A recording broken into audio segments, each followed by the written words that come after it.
Hello everyone, welcome back to my YouTube channel. तो आज की इस वीडियो में हम डिस्कस करने वाले हैं चिनिनम आर्सेनिकोसम को। अब ये चिनिनम आर्सेनिकोसम जो है वो आर्सेनाइट ऑफ क्विनीन है। मतलब ये जो है इसमें हमें चाइना के सिम्टम्स भी देखने को मिलेंगे जो कि आफ्टर मलेरिया आते हैं। And we will see the symptoms of arsenic patients also. तो जैसे आर्सेनिक पेशेंट्स में हमें वीकनेस देखने को मिलती है, चाइना में लॉस ऑफ फ्लूइड्स होता है, तो वो सब हमें देखने को मिलता है इस मेडिसिन में। और हम इसे एज अ होम्योपैथिक टॉनिक जो है वो प्रिस्क्राइब कर सकते हैं। तो ये डॉक्टर विलियम बिगलर ने इसे प्रूव किया था। And this is the useful remedy in weekly constitution. Weekly constitution कैसा होगा? जैसे आर्सेनिक का पेशेंट रहता है ना, एकदम वीक रहता है, अनेबल टू मूव रहता है, पेल फेस रहता है, उसका पेलनेस रहती है, अनेमिक रहता है। सेम वही कॉन्स्टिट्यूशन हमें इसमें देखने को मिलता है। कोल्ड पेल एमासिएटेड पीपल रहते हैं।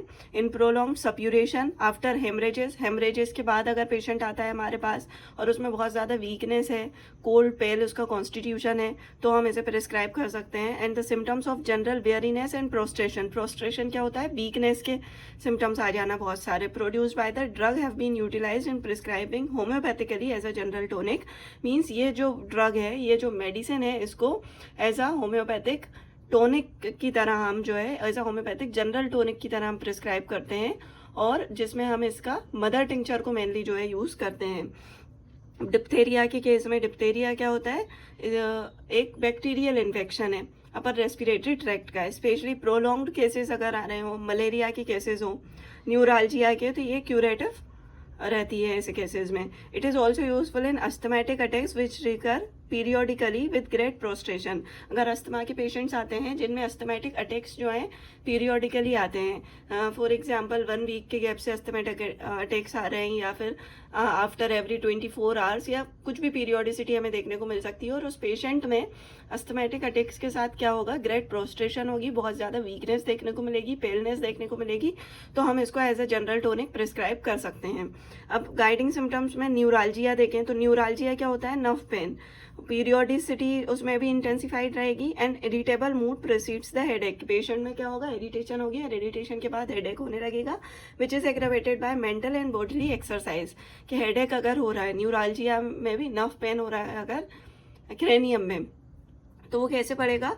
या तो मेंटल वर्क कर लिया उस पेशेंट ने, एक्सरसाइज कर ले, वो फिजिकली भी हो सकती है या मेंटली भी हो सकती है। तो उसके बाद इसके सिम्टम्स क्या होते हैं? एग्रावेट होने लगते हैं।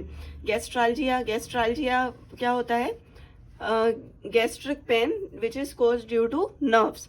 तो इसमें pressure in solar plexus. Solar plexus क्या है? सीलिएक प्लेक्सस जो रहता है, जो कि हमारे एब्डोमन के जो विसराज हैं उन्हें सप्लाई करता है, उसका पार्ट है सोलार प्लेक्सस, जो कि कहाँ? डायफ्राम के बिलो पाया जाता है।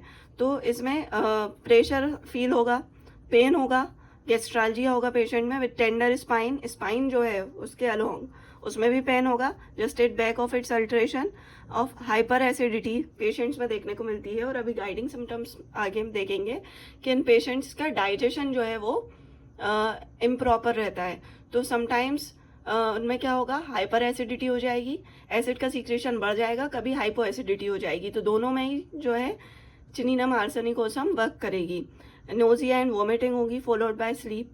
अब एक प्रोड्यूसेस डायरिया। ये एक बहुत ही पेक्यूलियर सिम्टम है जो कि कुछ ही रेमेडीज में हमें देखने को मिलता है कि इन पेशेंट्स में क्या होता है, वो जैसे ही एक कंज्यूम करते हैं, अंडा खाते हैं, तो उन्हें डायरिया हो जाता है, उससे उनका स्टमक अपसेट हो जाता है, गैस्ट्रिक प्रॉब्लम्स आने लगती हैं। तो सबसे पहली रेमेडी जो हमारे माइंड में आनी चाहिए वो है चिनिनम आर्सेनिकोसम।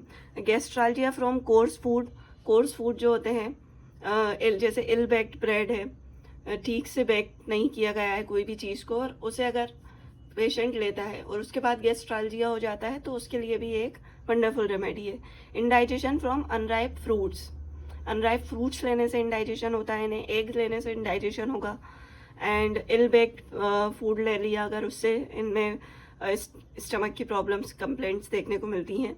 एंड कॉलिक होता है इनमें फ्रॉम इनकार्सरेटेड फ्लेटस। मतलब फ्लैचुलेंस जो है वो फ्लेटस पास आउट नहीं हो रहा है, तो उसकी वजह से जो कोलिक पेन होगा उसमें भी ये रेमेडी वर्क करेगी। इनमें क्रोनिक रूमेटिज्म देखने को मिलेगा जॉइंट्स में विदाउट स्वेलिंग। अब वो रूमेटिज्म कैसा रहेगा, एक वीकनेस वाला जो रूमेटिज्म होता है ना, कि पेशेंट में बहुत ज़्यादा वीकनेस है और वीकनेस की वजह से उसकी पूरी बॉडी में पेन हो रहा है, जॉइंट्स पेन हो रहे हैं इन्फ्लेमेशन के बिना ही। तो ये जो है ये रेमेडी उस क्रोनिक रूमेटिज्म को भी दूर करने में हेल्प करेगी।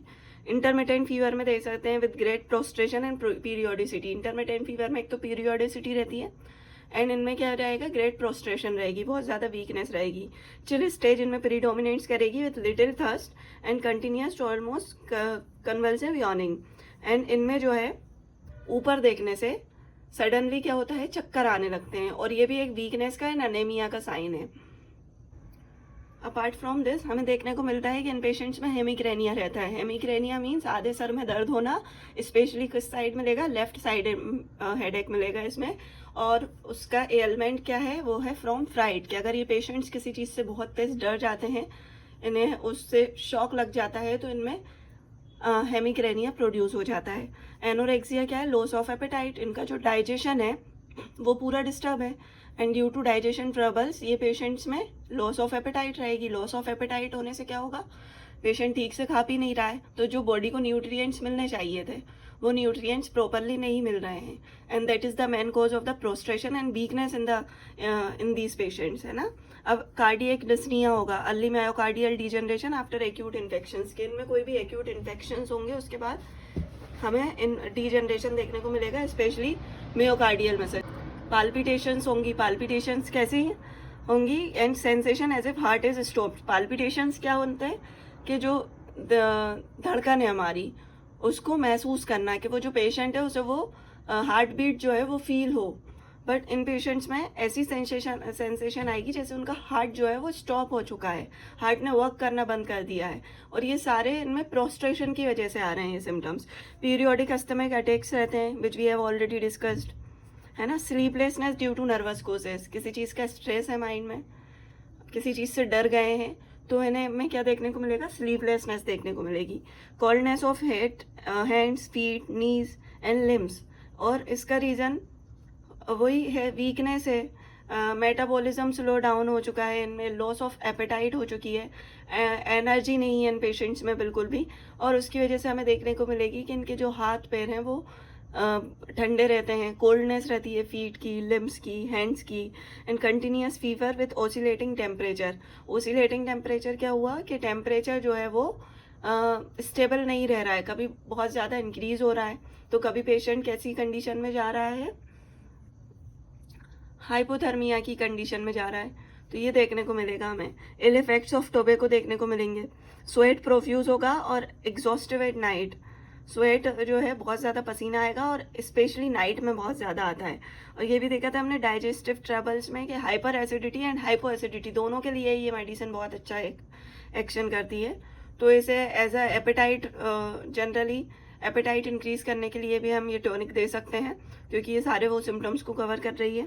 अब इनमें जो ये पेशेंट्स को जो है एम्लियोरेशन मिलता है मोशन से, बेटर फील करते हैं मोशन से, एंड रेस्ट में, नाइट में, और जब इनका पेट बिल्कुल खाली रहता है उस टाइम पे इनके सिम्टम्स जो हैं वो एग्रावेट हो जाते हैं।